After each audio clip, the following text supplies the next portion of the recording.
আজকের অফিস টাইমের মধ্যেই ওই নারীকে মুক্তি দিতে হবে এবং অফিস টাইমের মধ্যেই এই মামলাও প্রত্যাহার করে নিতে হবে। একজন নারীকে তার একটা প্রতিবন্ধী বাচ্চাকে ফেলে রেখে তাকে গ্রেফতার করে হাতকড়া করে নিয়ে গেলেন। দর্শক, ক্ষমতার মসনদ কি সত্যি মানুষকে অন্ধ করে দেয়? যে রাজপথ মাত্র কয়েক মাস আগে হাজারো ছাত্র জনতার বুকের তাজা রক্তে ভিজেছিল, সে রক্তের প্রতিটি ফোঁটায় লেখা ছিল ফ্যাসিবাদের পতন হোক, মত প্রকাশের স্বাধীনতা মুক্তি পাক। আজ সেই নতুন বাংলাদেশে এ কোন অশনি সংকেত? দীর্ঘ 17 বছর ধরে স্বৈরাচারের স্টিম রোলারের নিচে পিষ্ট হওয়া যে রাজনৈতিক দলটি আজ জনগণের ম্যান্ডেট নিয়ে রাষ্ট্র ক্ষমতায় বসেছে, তারা কি ক্ষমতার মোহে নিজেদের অতীত ভুলে গেছে, নাকি তারা সচেতনভাবে পতিত স্বৈরাচার শেখ হাসিনার সেই পুরনো জং ধরা সাইবার আইনের খড়গ হাতে তুলে নিয়েছে? দর্শক, আজ আমরা এমন কিছু ভয়ঙ্কর তথ্য এবং পরিসংখ্যান আপনাদের সামনে তুলে ধরব, যা দেখলে আপনার মনে প্রশ্ন জাগবে, আমরা কি আসলেই ফ্যাসিবাদ থেকে মুক্তি পেয়েছি, নাকি শুধু ফ্যাসিবাদের পোশাক পরিবর্তন হয়েছে?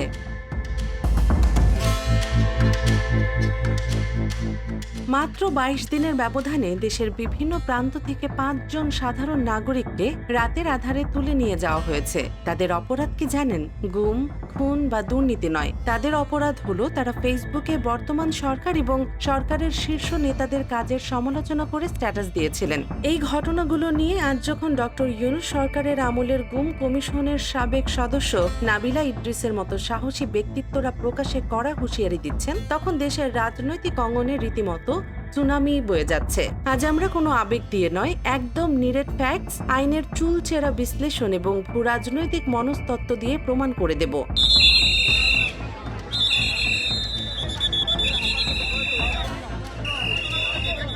সরকারের এই চরম ভুল কিভাবে তাদের জন্য একটি আত্মঘাতী বুমেরাং হতে যাচ্ছে।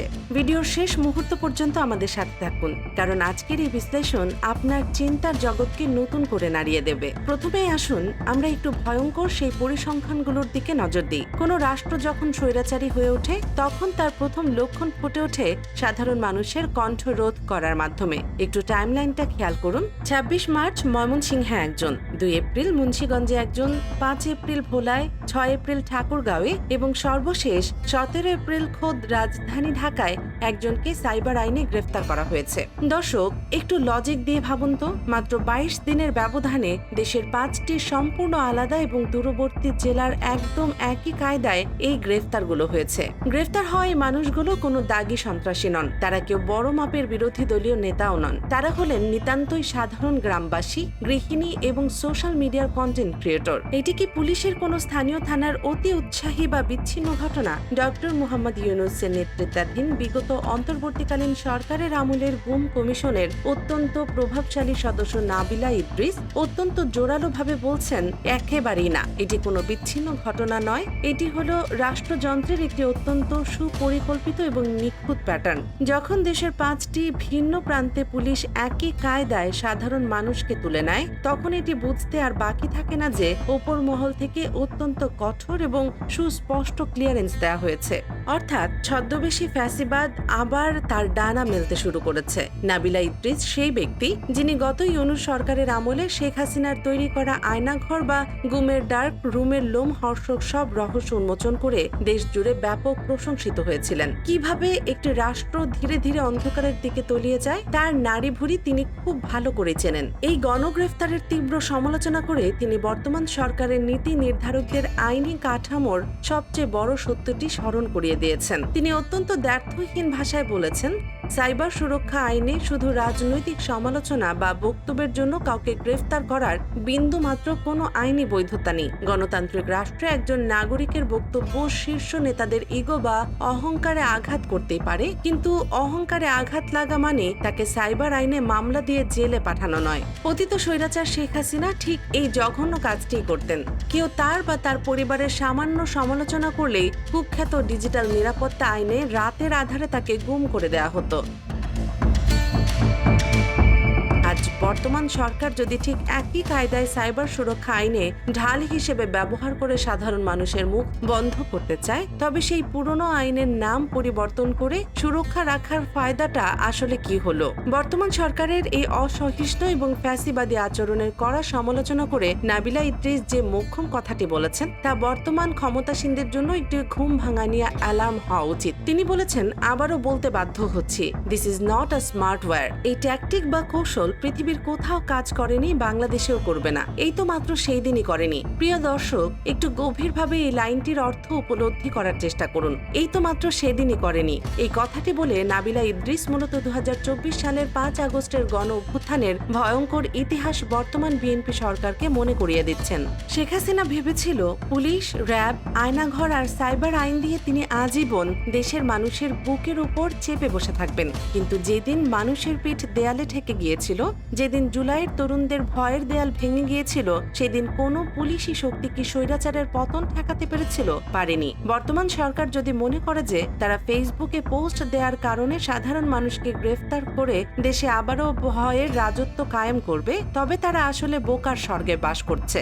জুলাই গণ অভ্যুত্থানের পর দেশের মানুষের মনস্তত্ত্ব এবং ডিএনএ সম্পূর্ণ বদলে গেছে। এই নতুন বাংলাদেশ আর ভয় পেতে জানে না।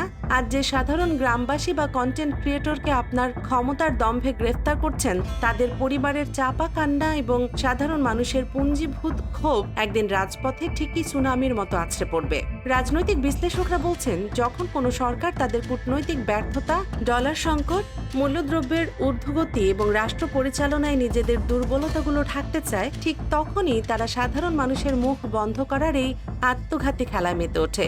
গত 22 দিনে 5 জন সাধারণ নাগরিককে গ্রেফতারের এই ঘটনা প্রমাণ করে যে সরকার এখন জনগণের ম্যান্ডেট হারানোর চরম আতঙ্কে ভুগছে। কিন্তু গুম কমিশনের সাবেক সদস্য নাবিলা ইদ্রিসের মতো সচেতন নাগরিকরা যখন প্রকাশ্যে এর বিরুদ্ধে গর্জে উঠছেন, তখন এটি পরিষ্কার যে সুশীল সমাজ এবং জুলাই বিপ্লবের নায়করা এই নৈরাজ্য নীরবে মেনে নেবেন না। সরকারকে এখনই এই আত্মঘাতী ব্লুপ্রিন্ট থেকে বেরিয়ে আসতে হবে। তা না হলে নাবিলা ইদ্রিসের হুঁশিয়ারি অনুযায়ী যে ট্যাকটিক গত 17 বছর শেখ হাসিনাকে বাঁচাতে পারেনি, তা আগামী 17 দিনেও আপনাদের বাঁচাতে পারবে না। দর্শক, এই পুরো পরিস্থিতিকে আপনারা কিভাবে দেখছেন? ফেসবুকে সরকারের সামান্য সমালোচনা করার জন্য সাধারণ মানুষকে এভাবে গ্রেফতার করাটা কি জুলাই বিপ্লবের রক্তের সাথে চরম বেইমানি নয়? সরকার কি তবে নিজেদের অজান্তেই আরেকটি গণ অভ্যুত্থানের বীজ বপন করছে? নাবিলা ইদ্রিসের এই কড়া সতর্ক বার্তাকে আপনারা কতটা যৌক্তিক বলে মনে করছেন?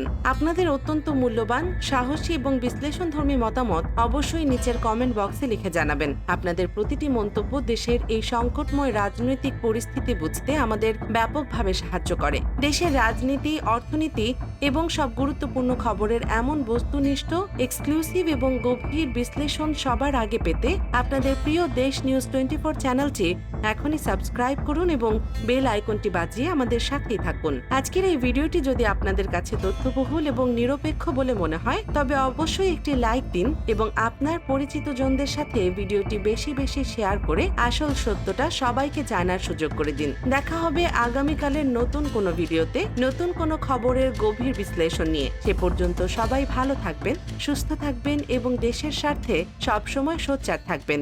ধন্যবাদ।